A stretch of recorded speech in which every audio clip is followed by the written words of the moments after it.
Hi, everybody. Hello, welcome back to Elephant in the Room. With me is Taranjit saying, let's go to the opening reel. I will be seeing you in a short while.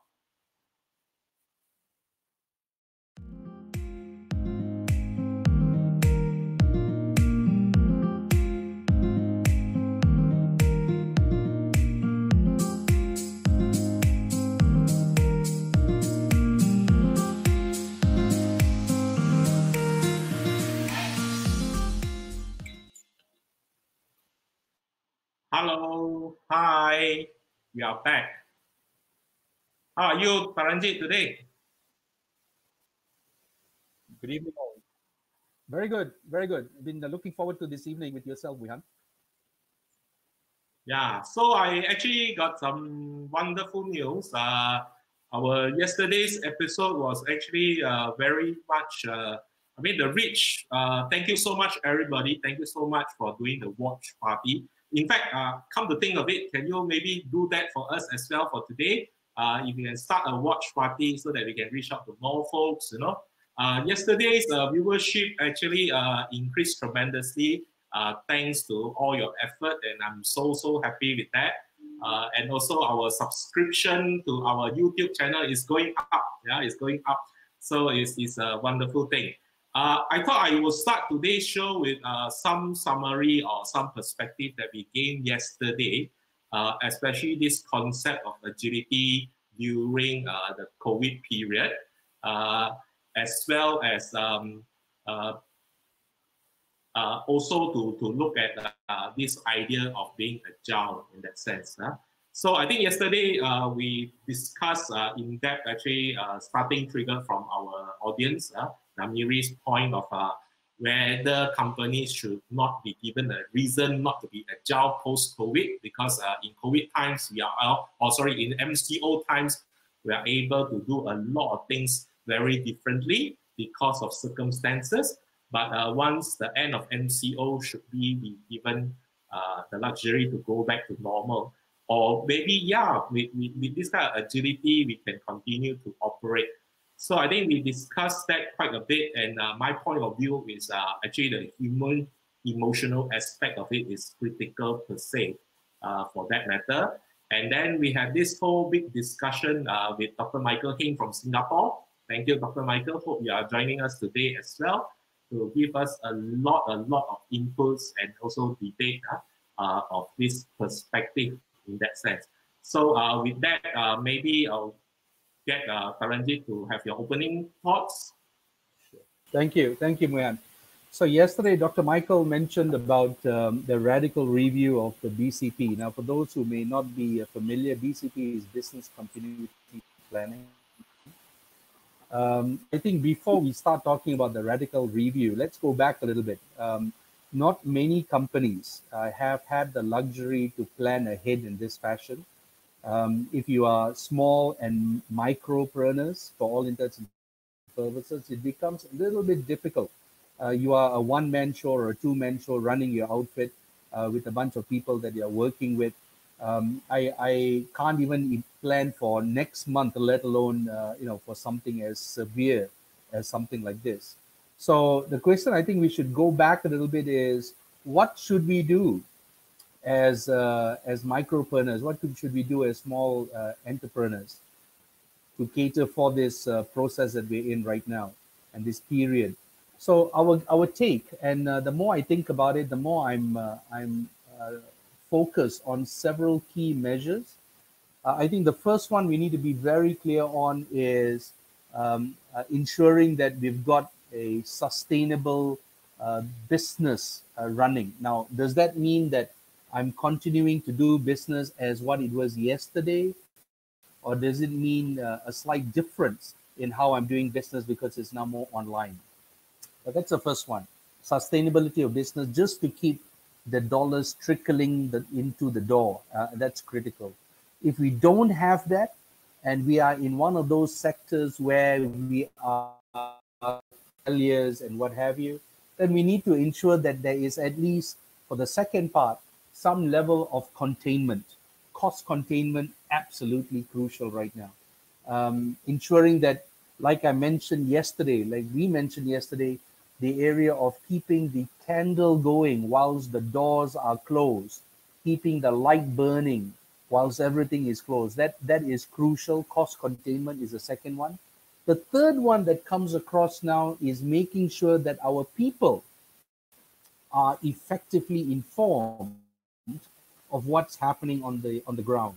We owe it to them. We owe it to our staff. We owe it to those people that have stood by us to ensure that they are fully aware as to where we are on this playing field, for want of a better term. So these are the three things that I think we can do almost immediately, just to ensure that we have a structure in place.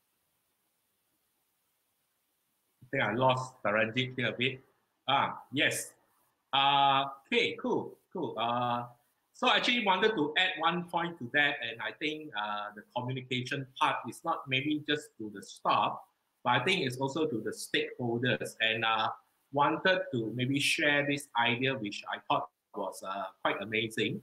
I think in times of crisis like this, very critical that we start looking at what we call radical honesty in that sense.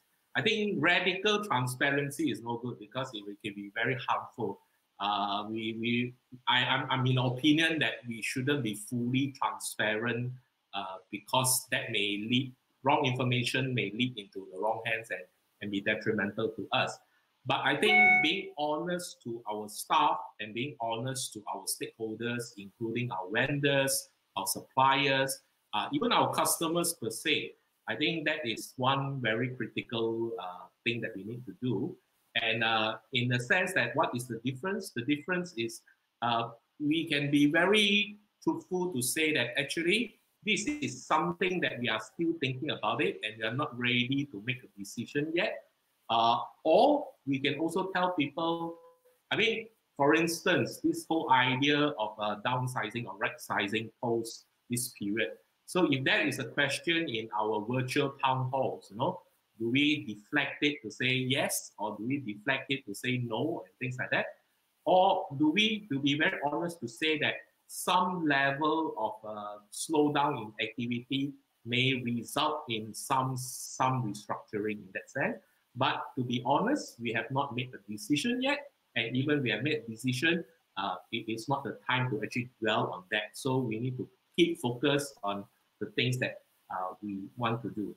So that's my focus, my opinion on it, right?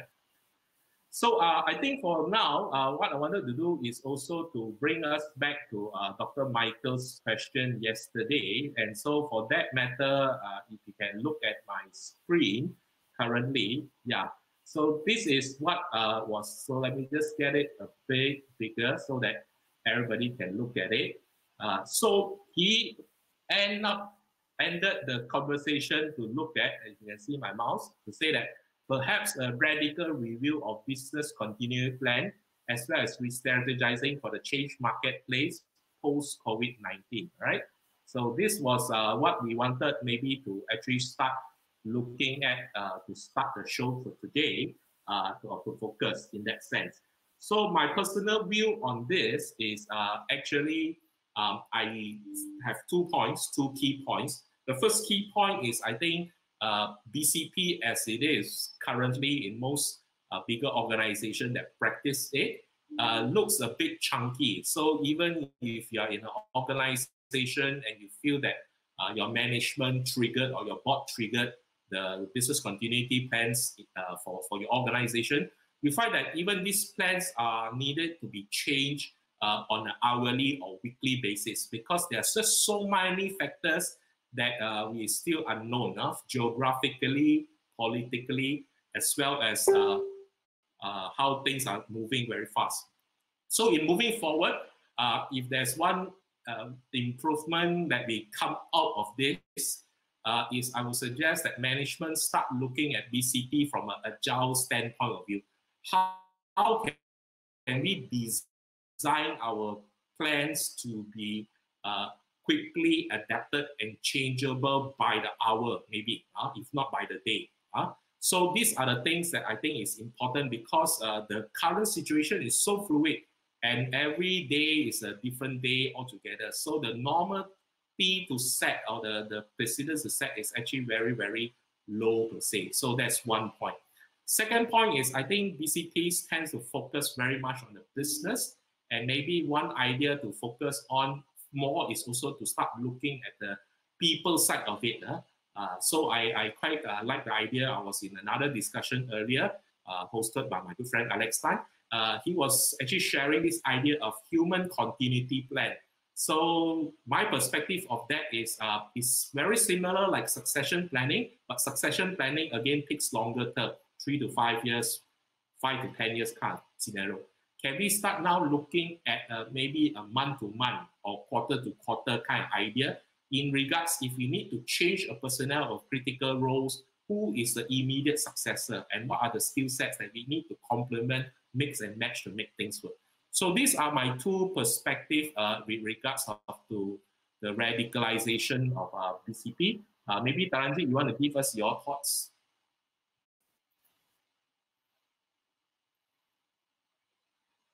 Okay, I'm not getting Taranjit. Wait. So while waiting for you, yes, here we are. Can you hear me, Taranjit? Sorry, the line is very bad today. So, yeah, okay, cool. We get Taranjit, you're back on. Taranjit, can you hear me? Okay, we will try again later. Somehow the connection lost with Taranjit, and hopefully we can re-establish that. Let me try again. Taranjit, can you hear me?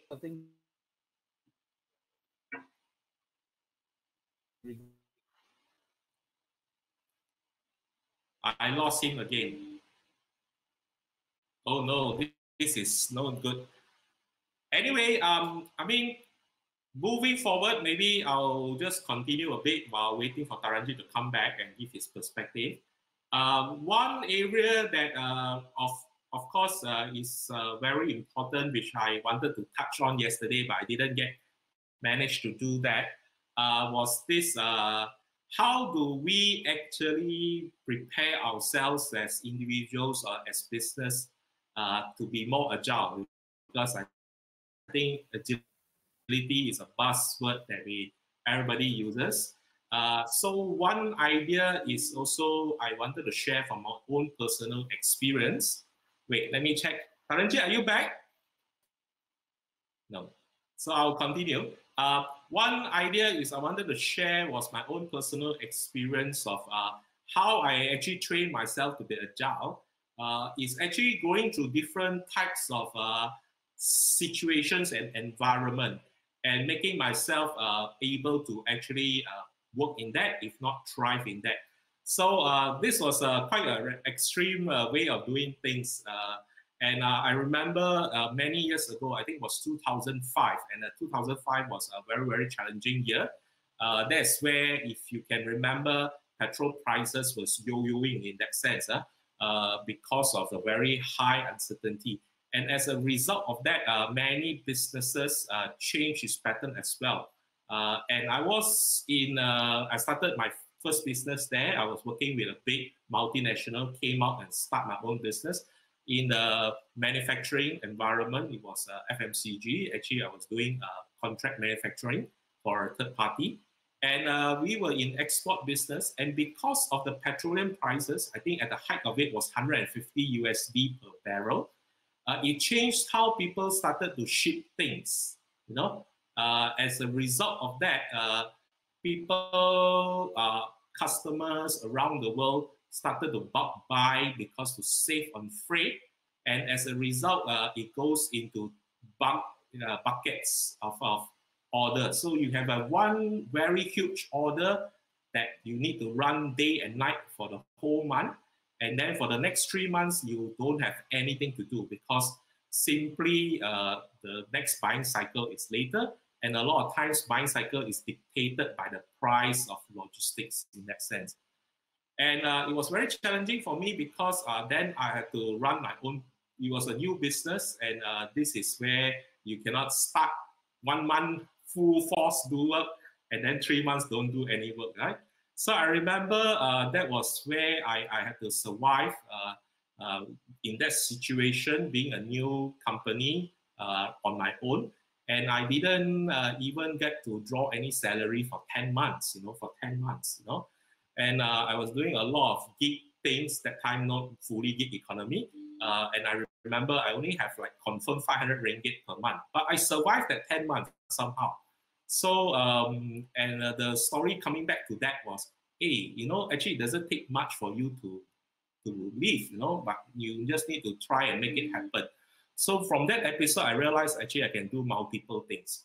I think Taranjit is back on. Are you back on, Taranjit? I keep losing him. So I'll keep him in a, yeah. Taranjit, are you here? Are you here, Taranjit? Yes, I am. The line has been quite wonky. I do apologize. Yes, finally, yes, I'm getting yes. some sun. I'm finally getting some sun, as you can see. Yeah. Okay. So yeah, before we got cut off, I was trying to share my two perspectives of what I call radical BCP. One was I was talking about agile in moving forward. Second one was to focus on people, but people in the sense of more of a succession planning, but in a shorter bite size in terms of what we do in replacement in every weeks or months rather than years per se. So I wanted to get your perspective on that. Sure. You're right in terms of the people, but I think there should also be a critical risk analysis or a risk assessment conducted, and you can do that quite quickly. The risk analysis or the risk assessment will be looked at from the business and how the business is going to be impacted or has been impacted. We're looking at areas around the likelihood of recurrence of something like this. And you should be looking at predominantly from a technology perspective.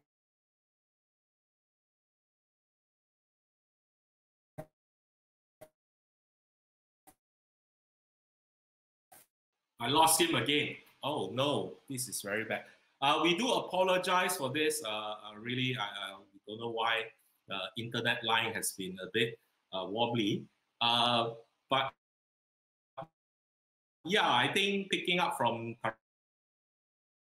this point, I think risk assessment and risk analysis moving forward. In fact, I think while we do risk assessment, we cannot plan for all the scenarios, but nevertheless, those are the things that we need to start looking at with a higher lens to say that what are the things that we may want to focus into it, right? So maybe while waiting for him, I'll just carry on. So one of the perspectives that I think we will really be saddled with or to be focusing in this moving forward is this whole idea of employment contracts or even the relationship. And I think Taranjit talked about this yesterday, how we are moving forward between the employee and employer, how both parties in relationship. So maybe one is to also get some of your inputs and view, audience out there, if you can maybe share some critical points that maybe you would want to put forward, as well as we can also take this to a deeper discussion in that sense, right? Taranjit, are you back with us?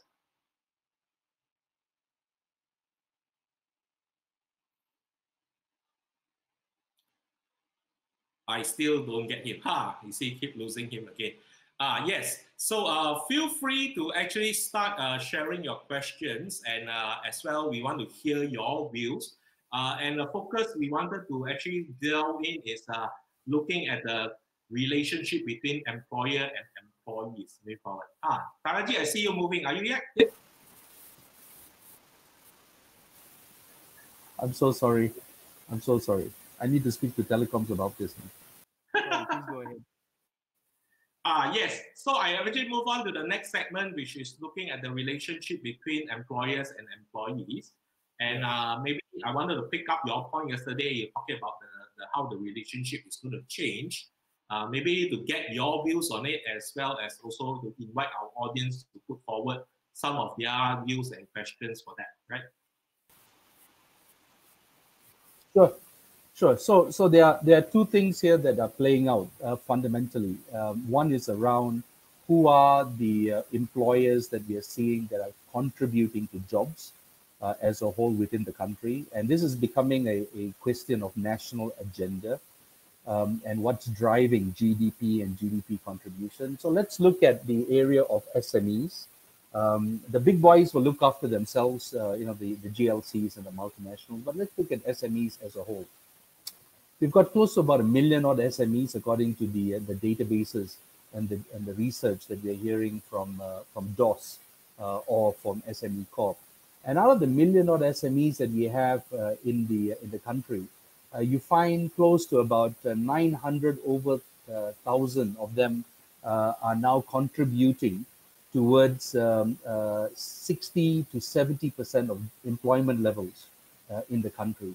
And in terms of your domestic product, GDP contribution, that's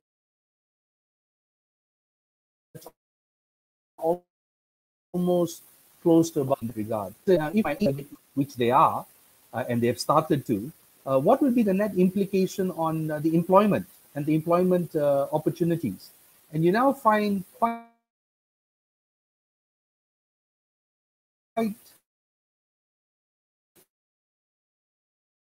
emphatically and 50 to 200,000 jobs being severely impacted.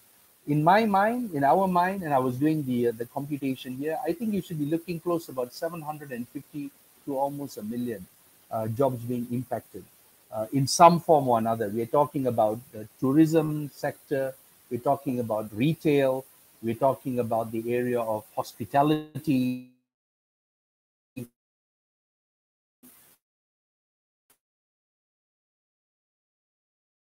hoteliers. All these are, I think, would be more in the realms of at least 3/4 to 1/4 of a million, 3/4 of a million to 1 million thereabouts. So this then means that the stimulus package that the government is offering is absolutely critical. We need this stimulus package in order for us to sustain ourselves. The question is it enough? And I guess that your guess is as good as mine. There's enough writings out there to talk about this, so we will not enter into that particular discussion. But that's the reality. The reality is it enough for us to sustain ourselves before we see a drastic slide in employment in this regard? Muihan? Okay, so I think with that in mind, we also have the great benefit of actually having a guest on tomorrow. So maybe I'll just share who we are going to invite to join us tomorrow, so that at least we have the great pleasure of actually having with us in our tomorrow session Mr. Daman Sivalingam, who runs Daman Sivalingam and Partners, which is an employment contracts consultancy, right? Let me just share with you his another page very quickly. Yeah, so they are the industrial relations law experts. So Daman has agreed to come on to our show tomorrow to actually also give and shed some light with our audience with regards to the letter of the law, with regards, especially in this time and moving forward. Yeah, Taranjit, I know you and Daman are very close. Maybe you want to give some perspective to that. Yeah. Okay, I lost Taranjit again. So sorry. I think our lines are so bad. So yes, so with that, we have almost come to the end of our show for today. So sorry for all the technicalities. I couldn't even get Taranjit to be back on to say bye to y'all. But I look forward to seeing all of you again tomorrow, same time, 6 o'clock. We'll be streaming live, and we will have a guest tomorrow with us, Daman Sivalingam from Daman Sivalingam and Partners, the industrial experts, industrial relations experts, consultants, especially from the legal aspect, to further talk about how is this relationship in terms of the legal contracts per se in moving into a crisis mode, right? So thank you very much for those who have tuned in.